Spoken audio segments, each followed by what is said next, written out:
When you're looking for a hydration product, what are the things that you're looking for? If I'm ever looking for a hydration product, the number one thing I'm looking for is that it tastes good. Like, water has no taste at all. Water's what, like, nature turns to rehydrate, and that's a little bit boring. And then you come down, are you gonna go with sugar? Are you gonna go with sugar-free? And all of this is just conversations point. Does this taste better than the other product? That's it. Jocko Hydrate is delicious. It's got electrolytes. That's between you guys. I don't know what electrolyte is. Frankly, I don't even need one. You could give me more electrolytes than the opponent, I'll beat the opponent. You could give me less than the opponent, I'll still beat the opponent. I can't even spell electrolyte. This has them, whatever that is. And it tastes good, which is really what matters. Diaz, Masvidal, part 2, part 1 for boxing. Listen, this was a very interesting match, okay? Nate Diaz, whether he knows it about himself or not, is a poker player. Very much so. You can very much follow Nate's interviews. Nate will start to back guys down.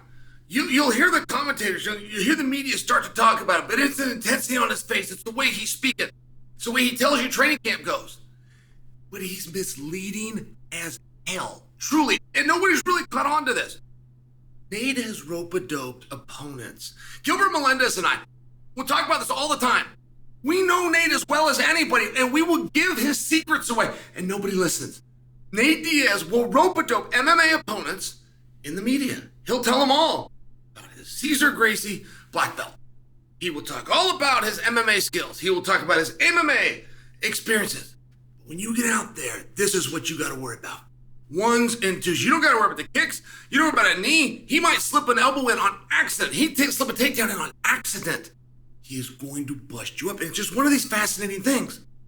So now, leading to the boxing match that Nate called for, all of a sudden, he isn't boasting about the training. He's a little bit tired. At the press conferences, he's a little bit annoyed. It's one of these things where you never know. There's always something going on. There's always something up the sleeve. But you never know what it was. And I have to say that because the performance that he put on tonight simply does not happen without immense discipline, hard work, focus, and drive. And Sugar Sean O'Malley, by the way, was one of the stars of the evening. Sean O'Malley killed it on this broadcast to a very high degree. Like, I would love to see Sean call MMA, which is the sport that he does. He lit it up in boxing, but that's because he understood what he was looking at. He understood the discipline. He understood the way that Nate was staying in the pocket, the way that he was rolling, that he was firing back. Nate also was having fun. And he started having fun around round number 6. Definitely by round 7. Round 8, he's throwing his hands up. Round 8.5, he's looking away and coming back. 1, 2, 3. He was having fun. Now, that isn't necessarily an expression of winning. That's largely an expression of your level of fitness. I can't relate to it. I gotta tell you, my biggest focus, and most athletes will be able to relate to this, is having energy, being able to keep up. I would not have had the energy to mock and taunt the crowd during a fight, and it just speaks to where Nate was at from a conditioning standpoint. And that's one part of his career that gets talked about so often. One of the other parts that does get missed, Nate will let you have the first round. You want to challenge that statement?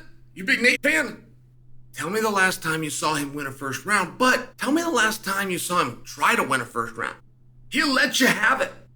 He'll do the feeling out. He'll get your heartbeat. It's all part of his strategy. He did not do that with Masvidal tonight.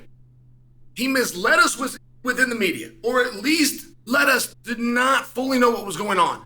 And then he walked him down. And I simply cannot, in fairness, tell the story of what happened tonight without telling you Jorge Masvidal was awesome. It was superb. It is quite possibly the best Masvidal I have seen. Now, the problem with it is it was a very different Masvidal. First off, he's standing southpaw. Joe, could you come over here real fast? George is standing southpaw, and all night long, from a lead stance, which is the southpaw stance, from a lead stance, he is digging to the body. But he is digging to the body repeatedly like it's his favorite shot. He's letting Nate, who's got the longer arms, and he's letting Nate get inside just so he could be close. And you should have seen him. When he would go to the body, there would almost be an excitement. Like his face would change. When he started ripping him to the body. Then at times he's ripping him to the, always in twos. Always boom, boom. And then sometimes he comes upstairs and he's connecting. You keep waiting for Masvidal to get tired because you see Nate coming on. So, but you got to stay with me on this because your eyes will have misled you in this fight. Like the judge that saw it a draw might have seen it better than everybody else. He truly might have. Because when Nate was coming on and Nate was having fun, it would lead you to believe that Masvidal was fading. But if you look a little bit closer, he wasn't. He wasn't. He stood his ground. He was getting punched up, he was getting touched up, and Nate was leading the dance. But Masvidal had this power. He had it from a southpaw stance. Boom, and he was coming low. Boom, he was coming low. Boom, and he would come high. That's a very hard shot to do. I can share with you from a personal perspective. I stand southpaw. I can land this body shot. I can land it. I can't land it unless I touch with this hand. If I touch with this hand, I can find that. I can't on its own without touching find it. Now, I'm just personalizing. But I'm personalizing to share with you when I'm watching George Masvidal and I'm thinking about in the future whipping George Masvidal's ass. I'm standing back going, man, he looks pretty good.